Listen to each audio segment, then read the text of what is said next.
Dalawang production operator naman ng isang kumpanya arestado matapos magpuslit ng gamit ng kumpanya sa Hermosa, Bataan. Detalye na balita mula kay Danny Comilang, Aris 37. Danny, good morning. Naharap ngayon ng dalawang empleyado ng kumpanya sa kasong qualified theft matapos mahuli sila sa takang paglabas ng mga gamit ng kumpanya sa Enjoy Electronic Subic International Corporation sa loob ng tipo High-Tech Eco Park, Barangay Tipo Hermosa, Bataan, alas 5:15 ng hapon.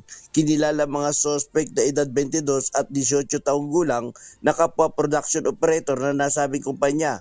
Nahuli ang mga ito ng duty security guard habang nagsasagawa ng routine inspection sa exit gate kung saan nadiskubre ang mga nakatagong kagamitan sa kanilang bag, kabilang ang 4 na piraso ng 16 GB RAM, 7 piraso ng chip at 6 na brass bullet terminal na tinatayang nagkakalagang kabuuan nito sa humigit kumulang 60,000 piso.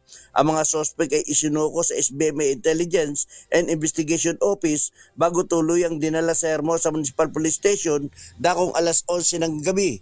Kasalukuyang nasa kustodiyan na ng pulisya ang mga suspect at haharapin ng mga ito ang isasampang kaso. Danny Comilang, RH37, DZRH, una sa Pilipinas, una sa Pilipino. Maraming salamat, Danny.